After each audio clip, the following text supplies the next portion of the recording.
Shahrzad bye Saima اکرم Chaudhry, episode number 5۔ تم بڑی بھابھی ہو اس کی، سمجھاؤ بیوقوف کو، دو جوان بیٹیوں کا باپ ہے وہ۔ میر حاکم علی کے منہ سے نکلنے والے اس فقرے کو سن کر تاجدار بیگم پر گھڑوں پانی پڑ گیا۔ ان کی تو گمان کے آخری سرحدوں پر بھی نہیں تھا کہ وہ ان سے کیا بات کرنے کے لیے اپنے کمرے میں بلا کر لائیں۔ نور محل کا سب سے بہترین کمرہ ان کی رہائش گاہ کے طور پر استعمال ہوتا تھا۔ شاہ بلوط کی لکڑیوں کا بھاری فرنیچر، ایرانی قالین، دیواروں پر خوبصورت پینٹنگز اور چھت پر لگے قیمتی فانوس ان کے کمرے کی خوبصورتی میں اضافہ کر رہے تھے۔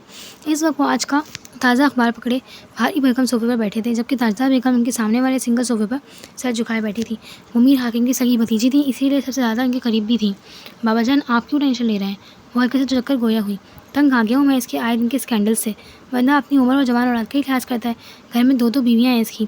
ان کی پیشانی کی لکیریں گہری ہوئیں۔ ہاں، خاقان کو سوچنا چاہیے اس بات پر، ساری زندگی یہی طور طریقے تو نہیں رہ سکتے۔ انہوں نے محتاط انداز میں جواب دیا۔ ان کی سوچنے سمجھنے والی حس تو عورتوں کے معاملے میں آ کر ختم ہو جاتی ہے۔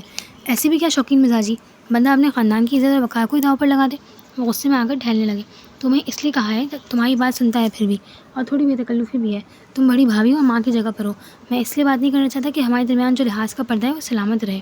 انہوں نے قدرے خشک انداز سے اپنی بات کی وضاحت کی۔ جی بابا جان، میں کوشش کروں گی اس سے بات کرنے کی۔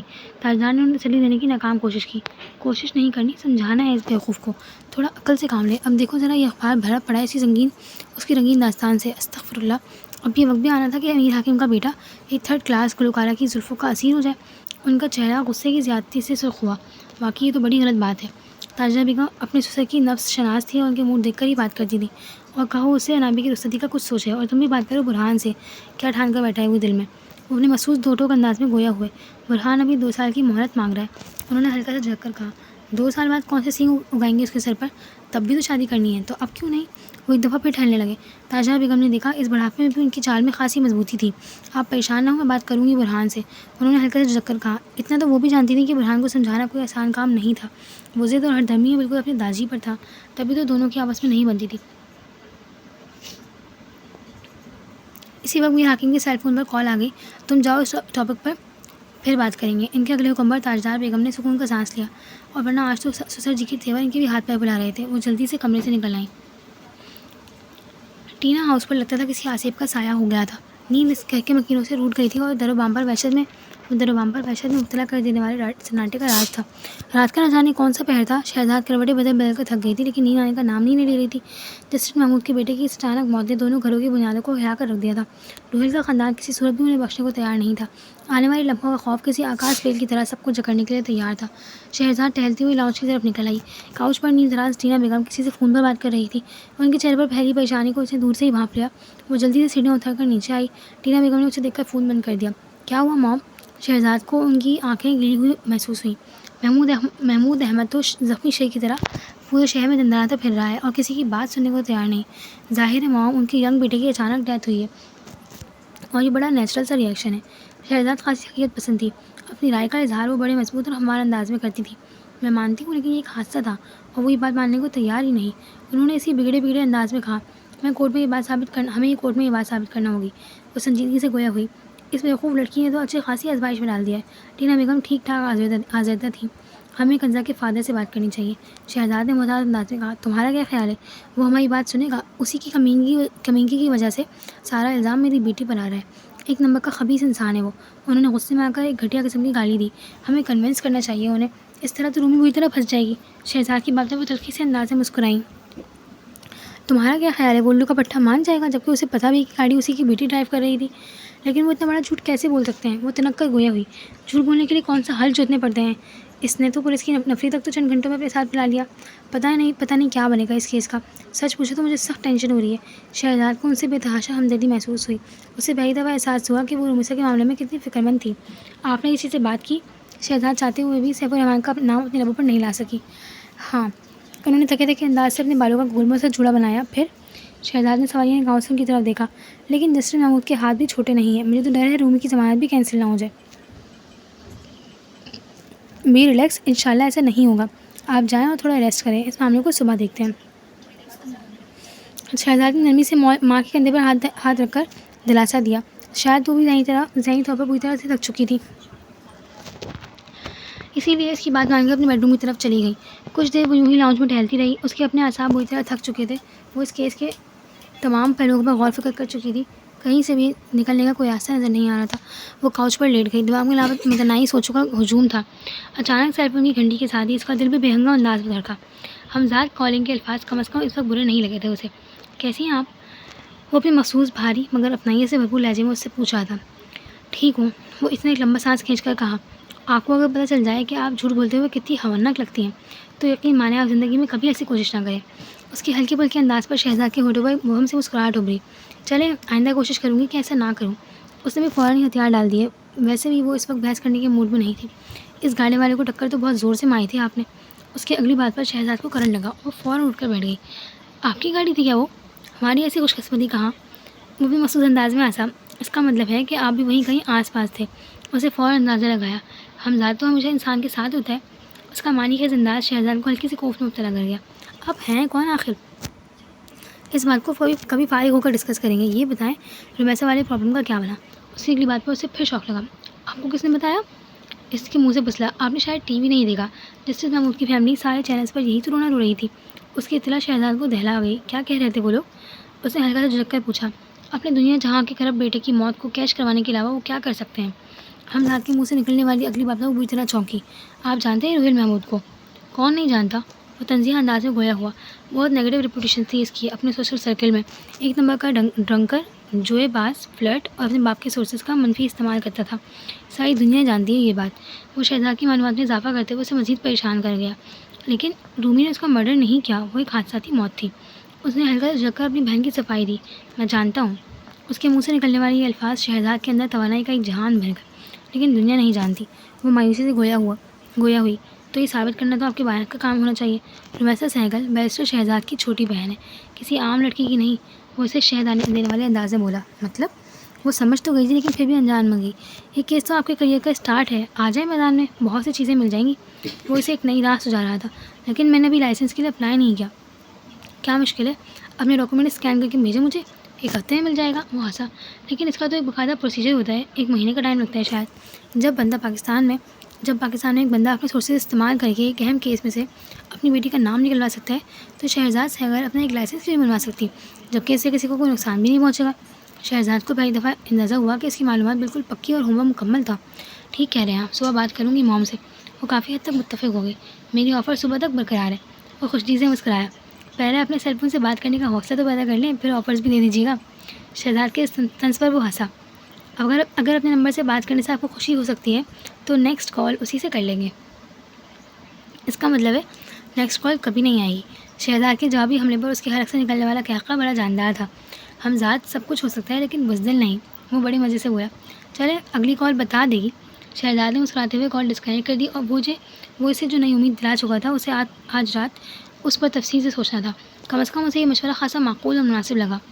ہادی یار، اچھا نہیں کیا تم نے اس گینگ کے ساتھ رات کے اس وقت محمد ہادی کے ساتھ مال روڈ پر مٹر گشت کر رہا تھا۔ دونوں کے ہاتھوں میں کشمیری چائے کے ڈسپوزیبل کپ تھے۔ ہادی اسے اپنی صبح کی کارروائی بتا چکا تھا جو ساتھ کو بالکل اچھی نہیں لگی۔ تمہیں کسی کا غم ستا رہا ہے؟ ہادی نے ہلکے پھلکے انداز میں اسے چھیڑا۔ اچھی خاصی زندگی رنگین بنی ہوئی تھی۔ رسوانی ہنسی کی آوازیں جیسے کلیساؤں میں گھنٹیاں بج رہی ہوں، دل کو چھو لینے والی شرارتیں جس سے کم از کم مجھے تو زندگی حسین لگنے لگی تھی۔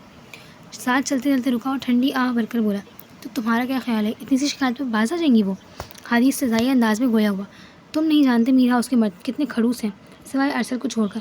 اس میں پھر بھی کچھ انسانیت نظر آ جاتی ہے مجھے۔ ساتھ کی معلومات پر اسے حیرانگی ہوئی۔ تم نے تو لگتا ہے میر ہاؤس کے مردوں پر تھیسس لکھ رکھا ہے۔ ہادی دوا پر چلنے لگا۔ مال روڈ پر رات کے اس وقت بھی خاصا رش تھا۔ باربیکیو، آئس کریم، کافی اور فرینچ فرائز کی دکانوں پر لوگوں کا ایک ہجوم تھا۔ تمہاری اس شکایت پر ان بیچاروں پر اچھا خاصا بین لگ چکا ہوگا، اور کیا پتہ گھر میں نظر بندی کے احکامات بھی آ گئے ہوں، تبھی تو شام میں اتنی ویرانی تھی لان میں۔ ساتھ نے منہ بنا کر چائے کا خالی کپ ڈسٹ بن میں ڈالا۔ مبارک ہو، ایسا کچھ نہیں ہوا۔ ہادی کی تنزیہ مسکراہٹ پر اس نے الجھ کر اس کی طرف دیکھا۔ تینوں محترمائیں ایک جلوس کی شکل میں آ رہی ہیں سامنے سے۔ یہ شکلیں تمہیں لگتی ہیں گھر میں ٹک کر بیٹھنے والی؟ ہادی کی بات پر اس نے بتابی سے سامنے دیکھا۔ وہ واقعی ارسل کے ساتھ ہنستی مسکراتی ادھر ہی آ رہی تھی اور ہاتھوں میں بڑے بڑے آئس کریم کے کپ پکڑ رکھے تھے۔ ارسل کی بھی ان پر نظر پڑ گئی تھی اور اس نے ساتھ کو دیکھ کر خوشی سے ہاتھ ملایا۔ کیسے ہو ساتھ؟ ارسل نے آگے بڑھ کر بڑی گرمجوشی سے ہاتھ ملایا تھا، جبکہ تینوں کے چہرے پر بڑی واضح بیزاری پھیلی تھی۔ فائن، آج کل نظر نہیں آئے جاگنگ پر۔ ساتھ ایک دم بادشاہ پھیلا کر بولا۔ ارسل کا والہانہ انداز اسے بتانے کے لیے کافی تھا کہ ہادی کی شکایت کے ساتھ اس تک نہیں پہنچے۔ آج کل ایگزامس کی وجہ سے اسلام آباد میرے گھر میں ہوں۔ اس نے مسکرا کر وضاحت کی، اس سے ملو، یہ میرا بیسٹ فرینڈ ہے ہادی، فارسٹ آفیسر کے طور پر جوائننگ دی ہے اس نے میرے ہی آفس میں۔ سعد نے جھٹ سے تعارف کی رسم نبھائی۔ ارسل بڑی خوشدلی سے ہادی سے ملا۔ تم لوگ چلو، میں آ رہا ہوں۔ اس نے پیچھے مڑ کر ایک سائڈ پر کھڑی دور شہوار طوبہ اور نمیرہ سے کہا، جو اس کی بات مان کر فوراً ہی چل پڑی تھی، لیکن جاتے جاتے دور شہوار ہادی کو گھورنا نہیں بولی تھی۔ آئے نا، کہیں بیٹھ کر کافی پیتے ہیں، ارسل نے آفر کی۔ میرا خیال ہے یہ مناسب نہیں ہے، آپ خواتین کو چھوڑ آئیں گھر، پھر کسی دن بیٹھتے ہیں کہیں۔ ہادی کا مہذب انداز ارسل کو اچھا لگا، تبھی تو وہ جلدی سے اختتامی کلمات کہہ کر ان تینوں کے پیچھے چل پڑا۔ تمہیں کیا تکلیف تھے؟ بیٹھنے دیتے، بندے کے تعلقات بڑھتے ہیں۔ اس کے جاتے ہی ساتھ اس پر برس پڑا، یار اچھا تھوڑی لگتا ہے رات کے سب خواتین اکیلے گھر جائیں۔ ہادی کی بات پر سعد نے مشکوک نظروں سے اس کی طرف دیکھا، ویسے تم ان کی شرائطوں پر شکایتیں لگانے پہنچ جاتے ہو، اب بڑی پریشانی ہو رہی ہے تمہیں۔ وہ الگ بات ہے، لیکن یوں آتی رات کو گھر کی عورتوں کو اکیلے بھجوانا کہاں کی عقل مندی ہے؟ کم از کم میں تو ایسے نہیں کر سکتا، تمہارے بارے میں کچھ نہیں کہہ سکتا۔ وہ بے نیازی سے چھڑتا ہوا آگے بڑھایا، بہت ہی عجیب انسان ہو تم۔ ساتھ تیز سے چلتا ہوا اس کے برابر آن پہنچا، کہہ سکتے ہو۔ اس نے لاپرواہی سے کندھے اچکائے، کبھی محبت کی ہے کسی سے؟ سعد نے سردی کی شدت کو کم کرنے کے لیے ہاتھ رگڑے۔ ہادی چلتے چلتے رکا اور حیرانگی سے اسے یوں دیکھا جیسے اس کی خرابی دماغ کا یقین آ گیا ہو۔ نہیں، اس نے نظر چڑھا کر جواب دیا اور تیز سے چلنے لگا، جیسے اس موضوع پر مزید بات نہ کرنا چاہتا ہو۔ وہ دونوں مال روڈ کی خاک چھان کر 2 گھنٹے کے بعد گھر پہنچے تو رات کا 1:30 بج رہا تھا۔ انہوں نے جیسے ہی داخلی دروازے کو کھولنے کے لیے ہاتھ بڑھایا، سامنے لگا پرچہ ان کا منہ چڑھا رہا تھا۔ یہ کیا ہے؟ سعد نے حیرانگی سے ہادی کی طرف دیکھا، جو آگے بڑھ کر اس پر لکھی تحریر پڑھنے کی کوشش کر رہا تھا۔ شاید کوئی حدیث ہے۔ ہادی نے کاغذ پر نظر دوڑائی، کیسی حدیث؟ سعد حیران ہوا۔ رسول پاک صلی اللہ علیہ وسلم نے فرمایا، چغل خور جنت میں داخل نہیں ہوگا، بخاری مسلم۔ اس نے مسکراتے ہوئے بلند آوازیں پڑھتے ہوئے وہ پرچہ دروازے سے اتارا جو کہ ٹیپ سے چپکایا گیا تھا۔ اس کا مطلب؟ سعد نے الجھن بھرے انداز میں اس کی طرف دیکھا۔ وہ یہ بات سمجھنے سے قاصر تھا۔ مطلب یہ ہے کہ شکایت لگانے بھی چغل خوری کے زمرے میں آتا ہے۔ ہادی کی وضاحت پر سعد کو ساری بات سمجھ آ گئی تھی۔ وہ کہہ کر لگا کر ہنسا، میں نے کہا تھا نا یہ گینگ کبھی باز نہیں آئے گا۔ ہادی منہ بناتے ہوئے لاؤنج میں داخل ہوا۔ ویسے کہا تو بالکل ٹھیک ہے، ان بیچاریوں نے، چغل خور جنت میں نہیں جائے گا۔ سعد نے جھٹ سے ان کی سائڈ لی، کسی دن یہ بیچاریاں ایسے سبق سکھائیں گی تمہیں، لگ پتہ جائے گا۔ ہادی کے منہ بنانے پر وہ مسکرایا، اچھا اب اپنا دل مت جلاؤ، جا کر سو جاؤ، پہلے ہی رات بہت ہو گئی ہے، شب بخیر۔ سعد مسکراتے ہوئے اپنے کمرے کی طرف بڑھ گیا۔ انابیہ کی زندگی عجیب درائی پر آن کھڑی ہوئی تھی۔ اسے اپنی زندگی میں 2 مردوں سے بے تحاشا محبت تھی، اور اس کی بدقسمتی تھی کہ اسے دونوں کی ہی چاہت و توجہ حاصل نہیں ہو پائی۔ پہلا مرد اس کا باپ میر خاقان علی تھا، جس نے ساری زندگی اپنی پہلی بیوی اور دونوں بیٹیوں کو اپنی توجہ کے قابل نہیں سمجھا۔ ان کی دلچسپیاں ہمیشہ گھر سے باہر رہی تھیں۔ ندرت بیگم سے دوسری شادی کرنے کے بعد بھی ان کے مزاج میں کوئی خاصی تبدیلی نہیں آئی۔ دوسرا شخص ان کا تائیدار کزن برہان محتشم تھا، جس کی محبت اس کے ساتھ ہی پل کر جوان ہوئی تھی، لیکن اسے برہان کی طرف سے ہمیشہ بے رخی کا تحفہ ہی ملا تھا۔ اس کی بےتحاشا چاہت بھی برہان کو اپنی طرف متوجہ نہیں کر سکی۔ شاید تمہیں اس بات کا احساس ہی نہیں، کوئی 24 گھنٹوں میں 24,000 دفعہ تمہارا نام محبت کی تسبیح کے دانوں پر پڑتا ہے۔ تمہاری ایک نظر اس کے اندر سرشاری کا ایک جہان بھر دیتی ہے۔ اس کی آنکھوں میں امیدوں کے جگنوں کے قافلے آن کر بیٹھ جاتے ہیں۔ تمہاری بے رخی میں لپٹی ایک نظر کسی کو اندیکھی دلدل میں دھسا کر اس کی زندگی کو بدصورت بنا دیتی ہے۔ کاش تم جان سکو، محبت کے سفر میں اکیلا ہونے کا احساس دنیا کے ہر احساس سے زیادہ جان لیوا ہوتا ہے، لیکن شاید تم اس بات کو کبھی نہ جان سکو۔ انابیہ نے ایک لمبا سانس بھر کر اپنی ڈائری بند کی۔ محبت کے سفر میں یہ ڈائری اس کی بہترین دوست تھی۔ اس کے سینے میں اس کی ساری خوشیاں اور سارے دکھ سموئے ہوئے تھی۔ وہ بڑی اعلیٰ ظرفی کے ساتھ اس کے سارے کمزور لمحوں میں بیان کی گئی سچائیوں کو اپنے اندر دفن کیے ہوئی تھی۔ بھائی کو بلو کلر بہت اچھا لگتا ہے۔ دور شہوار کے منہ سے نکلنے والے اس جملے کے بعد انابیہ کی وارڈروب نیلے رنگ سے بھر گئی تھی۔ خدا کا خوف کرو بیا، کبھی کبھی تو تمہیں دیکھ کر میرا دل کرتا ہے ایک گانا زور زور سے گاؤں۔ ایک دن صبح غصے سے وارڈروب بند کر کے اس کے بالکل عین سامنے آ کھڑی ہوئی۔ کون سا؟ اس نے سوالیہ نگاہوں سے اس کی طرف دیکھا۔ میں نیل کرایا نیل کا، میرا تن بن نیلو نیل۔ طوبہ کے ایک دم جل کر بولنے پر وہ بے ساختہ کہکھا لگا کر ہنسی۔ تمہیں جب محبت ہوگی تو پھر پوچھوں گی۔ اس نے ہاتھ میں پکڑی عشق کا آئین کتاب بند کر کے اسے چھیڑا۔ اللہ بچائے ایسی محبت سے۔ اس نے شرارت سے کانوں کو ہاتھ لگایا، جلدی سے انابیہ کا سوٹ نکالا اور واش روم کی طرف بڑھی۔ یہ میرا سوٹ کس خوشی میں پہن رہی ہو؟ اس نے منہ بنا کر پوچھا۔ ویسے ہی میرا بھی دل کر رہا ہے آج نیلو نیل ہونے کو، وہ شرارتی انداز میں گویا ہوئی۔ انابیہ ماضی کی خوشگوار یادوں کو جھڑک کر کھڑی ہوئی۔ رات کا 1:30 بج رہا تھا اور طوبہ کیمسٹری کی کتاب منہ پر رکھے گہری نیند سوئی ہوئی تھی۔ کمپارٹ آنے کے بعد وہ اور دور شہوار اکثر ہی رٹے لگانے میں مگن نظر آتی تھی۔ انابیہ کو اچانک یاد آیا، دوپہر میں اس کی ایک فرینڈ نے بڑے محتاط انداز میں اسے آج کا نیوز پیپر دیکھنے کی تلقین کی تھی۔ اس سوچ کے ساتھ آتے ہی وہ بے چین ہو گئی تھی اور تبھی قدموں کے ساتھ سیڑھیاں اتر کر ہال کمرے میں آ گئی۔ سامنے لکڑی کے بنے ریک میں صبح کے اخبارات ایک ترتیب سے رکھے ہوئے تھے۔ اس نے ایک نیوز پیپر بڑی احتیاط سے نکالا اور سنگل صوفے پر بیٹھ گئی۔ سامنے کی صفحات میں اسے کوئی خاص خبر نظر نہیں آئی تھی۔ اس نے درمیان کی صفحات پر سرسری نگاہ ڈال کر جیسے ہی اسے پلٹا، اس کا دل دھک کر کے رہ گیا، آنکھوں کی جالا سا بن گیا۔ پتھرائی ہوئی آنکھوں سے وہ اس خبر کو پڑھنے لگی۔ کیوں کرتے ہیں آپ ایسا؟ انابیہ نے آنسوؤں سے لبریز آنکھوں کے ساتھ اس اخبار میں چھپنے والی اپنے والد میر خاقان علی کی تصویر کو دیکھنے لگی، جس میں وہ بڑی بے تکلفانہ انداز سے ایک ابھرتی ہوئی گلوکارہ کے ساتھ کسی فنکشن میں بیٹھے ہوئے تھے۔ وہ بہت سالوں سے ان کی اس قسم کی دلچسپیوں کے بارے میں سنتی آ رہی تھی، لیکن اس کے باوجود اسے ہر دفعہ پہلے سے بڑھ کر ہی تکلیف ہوتی، میر خاقان علی حکومت میں ہوں یا نہ ہوں۔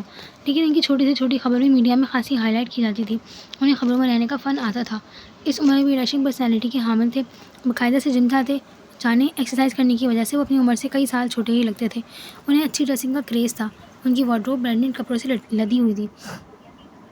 دراز قد، متناسب جسم اور کنپٹیوں پر ہلکی ہلکی سفیدی کے ساتھ ساتھ ان کے بولنے کا انداز اتنا دلکش تھا کہ کوئی بھی ان سے متاثر ہوئے بغیر نہیں رہ سکتا تھا۔ اخبار کی اس خبر میں میر خاقان کے سابقہ اسکینڈلز کو بھی کافی ہائی لائٹ کیا گیا تھا۔ انابیہ کے دل دکھ کے گہرے احساس سے بھر گیا۔ اسے پہلی دفعہ اپنی والدہ شارقہ بیگم اور نصرت امی کی لاعلمی پر رشک آیا۔ وہ دونوں ہی زیادہ سوشل نہیں تھیں اور سونے پہ سہاگا کہ انہیں ٹی وی اور پرنٹ میڈیا سے بھی کوئی خاصی دلچسپی نہیں تھی۔ اسی وجہ سے یہ خبر ابھی تک ان کی سماعتوں تک نہیں پہنچی تھی۔ میری ایج فیلو تو ہوگی یہ لڑکی۔ انابیہ دن ہی دن میں اس گلوکارہ کی عمر کا تعین کرنے میں مگن تھی۔ اسے پتہ ہی نہیں چلا کب دروازہ کھول کر برہان اندر داخل ہوا اور انہوں نے اپنا لیپ ٹاپ کا بیگ میز پر رکھتے ہوئے وال کلاک پر ٹائم دیکھا۔ یہ نیوز پیپر پڑھنے کا کون سا ٹائم ہے؟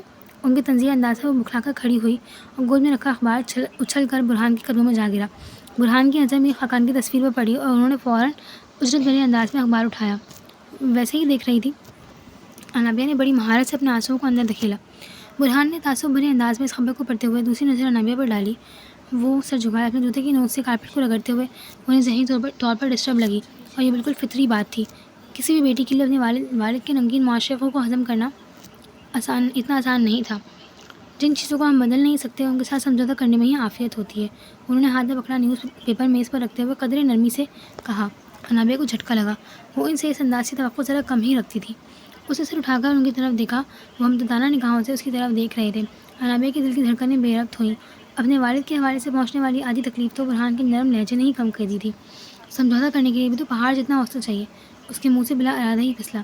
میرا نہیں خیال پہاڑوں پر رہنے والی کوئی لڑکی کم ہمت یا کم حوصلہ ہو سکتی ہے۔ ان کی اگلی بات نے انابیہ کو ایک دم ہی آسمان پر پہنچایا۔ میں اتنی بھی بہادر نہیں ہوں جتنا آپ سمجھتے ہیں۔ ان کی اپنے اوپر جمی نظروں کی تاب نہ لا کر اسے سر جھکا دیا، اور محبوب کے سامنے سر جھکانے میں کتنا لطف آتا ہے وہ بھی ڈھنگ سے محسوس بھی نہ ہو پائی تھی کہ برہان کی سیل فون کی گھنٹی نے سارا مزہ کرکرا کر دیا۔ ہیلو، انہوں نے بڑے محتاط انداز میں کال اٹینڈ کی۔ السلام علیکم، کیسے ہیں آپ؟ رات کے سناٹے میں سیل فون کی تیز والیوم کی وجہ سے باہر آنے والی کھنکتی آواز نے انابیہ کے کان کھڑے کر دیے۔ اس نے برہان کے چہرے پر پھیلی بے ساختہ مسکراہٹ سے بمشکل نظر چرائی۔ فائن، کیسی ہیں آپ؟ واپسی ہو گئی آپ کی؟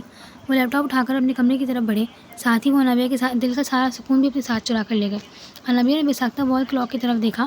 رات کے 2 بجے آنے والی یہ کال کتنی اہم تھی، اس کا اندازہ اسے برہان کے چہرے پر پھیلی جگمگاہٹ سے ہو گیا تھا، اور دل کی اس ویرانی میں اندیشوں کے کئی ناگ نہ جانے کن کن کونے خدروں سے نکل کر سامنے آ گئے تھے۔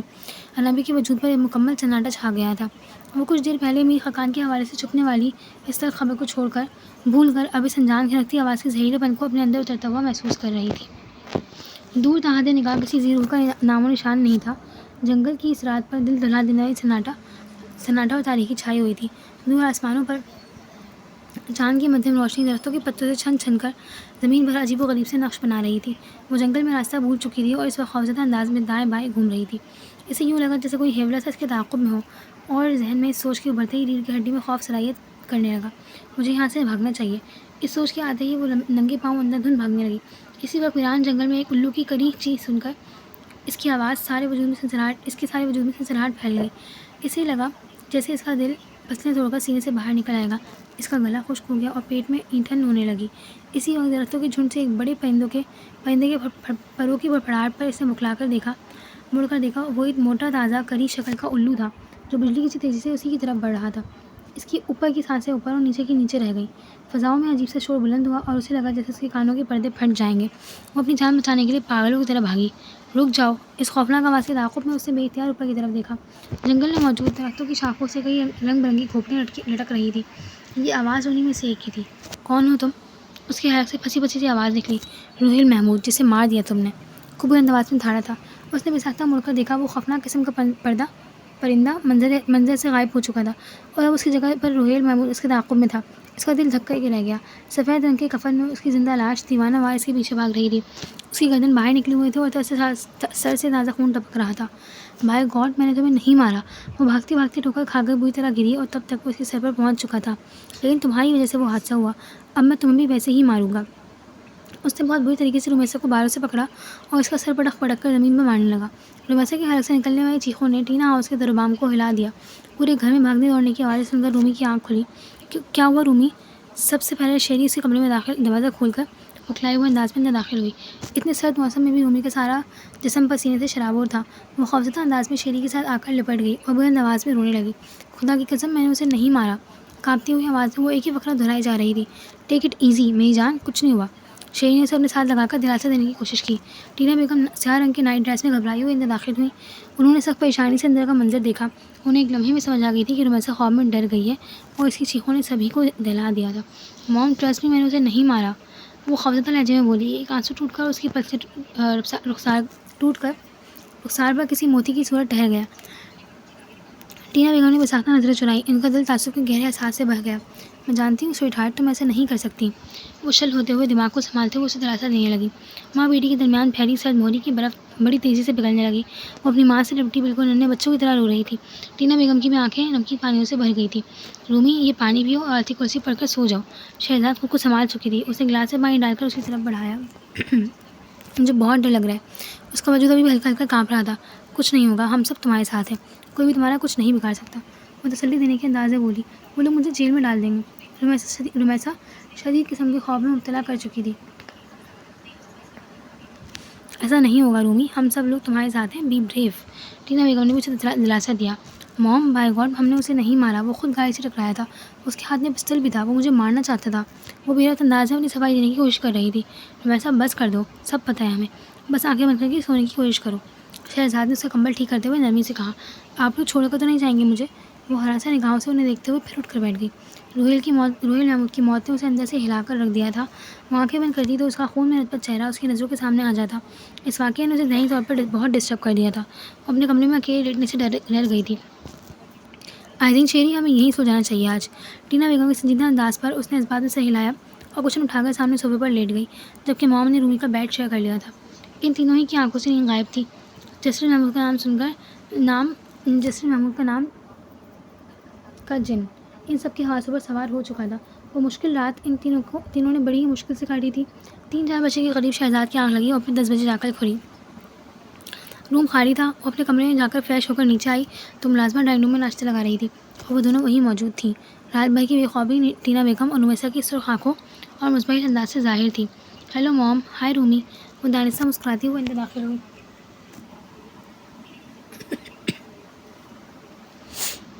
کیسی ہو؟ میں تو ساری رات نہیں سو سکی۔ موم کی تھکی تھکی آواز اس بات کی گواہ تھی کہ وہ بالکل ٹھیک کہہ رہی تھی۔ کیوں ٹینشن لیتی ہیں؟ سب کچھ ٹھیک ہو جائے گا۔ پتہ نہیں کیسے ہوگا۔ وہ اچھی خاصی مایوس تھی۔ میں نے بہت سوچنے کے بعد ایک فیصلہ کیا ہے موم۔ دوست پر جم لگاتے ہوئے وہ آج اپنے محسوس پر اعتماد انداز میں گویا ہوئی تھی۔ دونوں ہی نے چونک کر اس کی طرف دیکھا۔ کیسا فیصلہ؟ ٹینا بیگم نے حیرانگی سے دریافت کیا۔ یہی کہ رومی کا کیس میں خود لڑوں گی۔ اس کی بات پر رومی کی آنکھوں میں ہلکا سا استجاب ابھرا۔ لیکن میں تو بیرسٹر عالیہ سے بات کر چکی ہوں۔ ٹینا بیگم نے اس کی معلومات میں اضافہ کیا۔ اٹس اوکے، لیکن میں ان کے ساتھ ان کی اسسٹنٹ کے طور پر ضرور ورک کروں گی۔ اس نے تھرموس سے اپنے کپ میں چائے انڈیلی۔ ہاں، اور اس کیس کا فیصلہ آتے ہی میں رومی کو لندن بھجوا دوں گی۔ ان کی اگلی پلاننگ سنتے ہی شہزاد نے بلا ارادہ رومی کی طرف دیکھا۔ اسے یقین تھا وہاں سے صدائے احتجاج ضرور بلند ہوگی، لیکن اس سے پہلے ہی ایک اور جگہ سے اعتراض آ گیا۔ تمہارا کیا خیال ہے؟ محمود احمد اتنا گدھا ہے کہ وہ اپنے بیٹے کی قاتلہ کو ملک سے باہر جانے دے گا؟ ہارون رضا کی اس موقع پر آمد ان تینوں کو سخت ناگوار گزری۔ وہ شاید نہیں یقیناً اندر داخل ہوتے ہوئے ان کی گفتگو کا کچھ حصہ سن چکے تھے۔ میری بیٹی نے مرڈر نہیں کیا، ٹینا بیگم ایک دم تپ کر بولی۔ یہ فیصلہ کرنا تمہارا نہیں، کورٹ کا کام ہے۔ وہ استدعائی انداز میں گویا ہوئے۔ پھر تم بھی اپنی زبان بند رکھو اور عدالتی معاملات میں گھسنے کی کوشش مت کرو۔ ٹینا نے بھی بدلحاظی سے انہیں مشورہ دیا۔ جانتا ہوں کس کی شہ پر اتنا اچھل رہی ہو تم۔ ہارون کی بدتمیزی پر رومی اور شیری دونوں کا لہجہ سرخ ہوا۔ فضول کے اندازے مت لگایا کرو۔ ٹینا بیگم نے بہوں چکا کر خوف بھرے انداز سے کہا۔ سیف الرحمن وہی ہے نا جو آج کل اوپر بیٹھا تمہاری ساری ڈوریں ہلا رہا ہے؟ اپنی بیٹیوں کے سامنے ہارون رضا کا استہزائیہ لہجہ انہیں مشتعل کر گیا۔ شٹ اپ، انہوں نے ہاتھ میں پکڑا جوس کا گلاس ایک دم ہی ٹیبل پر پٹکا، جوس چھلک کر زمین کی میز کی سطح پر پھیل گیا۔ کیا انٹرسٹ ہے اس کا اس معاملے میں؟ کیوں بھاگتا پھر رہا ہے وہ تمہارے لیے؟ ہارون رضا کا زہر آلود لہجہ شہزاد کو سخت ناگوار گزرا۔ تمہیں بہت تکلیف ہو رہی ہے تو ڈائیورس دے دو مجھے۔ وہ ایک دم چیخی۔ اتنی آسانی سے جان نہیں چھوڑوں گا تمہاری، یہ بات یاد رکھنا تم۔ انہوں نے انگلی اٹھا کر ٹینا بیگم کو دھمکی دی۔ اس کے ساتھ ہی شہزاد کے صبر کا پیمانہ لبریز ہو گیا۔ وہ ایک جھٹکے سے اٹھ کھڑی ہوئی۔ آپ دونوں کو جو بھی پرابلم ہے جا کر اپنے بیڈ روم میں حل کریں، یہاں پر خامخواہ کا تماشا مت لگائیں۔ شہزاد کے سرد لہجے پر ہارون رضا کو ایک دم جھٹکا لگا۔ انہوں نے بے یقینی سے اس کی طرف دیکھا۔ چلو رمیسا۔ شہزاد نے بالکل بے جان انداز میں بیٹھی رومی کا بازو پکڑا تو اسے احساس ہوا بالکل ٹھنڈی ہو چکی ہے۔ وہ اسے زبردستی گھسیٹتی ہوئی لاؤنج میں لے گئی۔ وہ دل ہی دل میں سوچ چکی تھی کہ اسے ہارون رضا کے معاملے میں اب کھل کر موم سے بات کر لینی چاہیے۔ وہ اس شخص کو اب مزید ڈھیل لینے کے چکر میں نہیں تھی۔ کیا مصیبت ہے؟ پریکٹیکل کی کاپی لینے کے لیے خود جانا ضروری تھا کیا؟ مری کے اونچے نیچے راستوں پر چلتے ہوئے طوبہ کا سانس پھوٹ چکا تھا، جبکہ درشوار کینوس شوز پہنے بڑے مزے سے چل رہی تھی۔ مانو یا نہ مانو، تمہارا وزن بڑھ چکا ہے، تبھی تو اتنا سانس پھول رہا ہے تمہارا۔ درشوار کے فتوے پر طوبہ نے تب کر اسے دیکھا، جس کا چہرہ اس وقت سے سخت منحوس لگ رہا تھا۔ ویسے بھی وہ اپنی اسمارٹنیس کے معاملے میں خاصی حساس تھی۔ یہ بات اگر تم اس موٹی بھینس نمو کے بارے میں کہتی تو شاید کوئی یقین بھی کر لیتا۔ طوبہ نے نمیرہ کی غیر موجودگی کا فائدہ اٹھا کر اپنی رائے کا کھل کر اظہار کیا۔ وہ موٹی اگر اس وقت ساتھ ہوتی تو تمہارے اگلے 2 دانت ضرور توڑ چکی ہوتی۔ درشوار چلتے چلتے رکی۔ وہ دونوں اس وقت اپنی ایک مشترکہ فرینڈ کے گھر سے کیمسٹری کی پریکٹیکل کاپی لے کر واپس آ رہی تھی۔ اسی وقت فضاؤں میں مغرب کی آوازیں گونجنے لگیں۔ نمیرہ تو دانت بعد میں توڑے گی، تائیماں ہماری ایک آدھی ٹانگ ضرور توڑ دیں گی۔ طوبہ نے پہاڑوں پر اترتی تاریکی کو دیکھتے ہوئے خوفزدہ انداز میں کہا۔ نہ چاہتے ہوئے بھی وہ دونوں خاصی لیٹ ہو چکی تھی۔ تم ہی شانی کباب کھانے بیٹھ گئی تھی، ورنہ میں تو کافی دیر سے کہہ رہی تھی کہ گھر چلتے ہیں۔ درشوار نے سارا الزام اس کے سر پر رکھ دیا۔ ایسی کوئی بکواس تم نے تائیمہ کے سامنے کی تو یقین مانو اپنی منقولہ اور غیر منقولہ جائیداد سے آگ کر دوں گی۔ طوبہ تڑپ کر بولی۔ اچھا بعد میں آگ کر دینا، ذرا ادھر دیکھو۔ درشوار نے خوبانیوں کے ایک درخت کی طرف مسکراتے ہوئے اشارہ کیا۔ خبردار، ان پر بری نظر ڈالنے کی ضرورت نہیں، ہم پہلے ہی لیٹ ہو چکے ہیں۔ اس نے فوراً ہی آنکھیں ماتھے پر رکھی۔ تمہیں پتہ تو خوبانیاں میری کمزوری ہیں۔ درشوار نے پریکٹیکل کی کاپی اسے پکڑ کر کسی پتھر کی تلاش میں دائیں بائیں دیکھا۔ درشوار بس کر دو، ہم لوگ لیٹ ہو رہے ہیں۔ وہ جھنجھلا گئی۔ لو 2 منٹ کا تو کام ہے، راستے میں مزے دکھاتے جائیں گے۔ اس نے ایک بڑا سا پتھر گھما کر درخت کی ایک پھلدار ٹہنی پر دے مارا۔ درشوار کا نشانہ تو بالکل ٹھیک تھا، لیکن اس کی بدقسمتی کہ وہ بھاری پتھر موٹے تنے کو چھوتا ہوا درخت سے تھوڑے فاصلے پر بیٹھے ایک باوڑے کتے کو جا لگا۔ وہ کتا مشتعل ہو کر اٹھا اور بھونکتے ہوئے درشوار پر حملہ کرنے کی نیت سے آگے بڑھا۔ درشوار کے دماغ میں خطرے کی گھنٹی بجی۔ او میرے خدا، تو بھی بھاگو! اس نے ناگہانی آفت سے بکھلا کر سڑک پر بھاگنے کی بجائے دائیں طرف بنے واقعی جنگل کی طرف دوڑ لگائی۔ بیوقوف لڑکی، ادھر کہاں جا رہی ہو؟ طوبہ نے خوفزدہ نظروں سے اس کی طرف دیکھا، جو تیزی سے ڈھلوانی سطح پر پھسلتی ہوئی نیچے کو جا رہی تھی، جبکہ وہ کتا ابھی تک اس کے تعاقب میں تھا۔ درشوار تیزی سے دوڑنے لگی۔ اچانک اس کا پاؤں پھسلا اور وہ سیکنڈوں میں جنگل کی ڈھلوان سطح سے پھسلتے ہوئے ہموار زمین پر جا گری۔ اس کے گھٹنے اور بازو پر خاصی چوٹ لگی تھی۔ وہ اچھل کر کھڑی ہوئی اور اسے بکھلا کر اپنے پیچھے دیکھا۔ وہ کتا لمبی چھلانگیں لگاتا ہوا اس کے پیچھے تھا۔ درشوار کو اپنی موت بہت قریب آتی ہوئی محسوس ہوئی تھی۔ اس نے آن فان فیصلہ کیا اور پھولی ہوئی سانسوں کے ساتھ ایک اور پتھر اٹھایا اور اپنے دفاع کے لیے گھما کر دے مارا، جو کتے کی ٹانگ پر جا لگا اور وہ مزید غصے میں آ کر اس کے پیچھے دوڑنے لگا۔ درشوار کا رنگ فاق ہو گیا۔ یا اللہ بچانا! اس نے پھر نیچے کی جانب دوڑ لگائی۔ وہ کتا ہانپتا کانپتا اس کے پیچھے تھا۔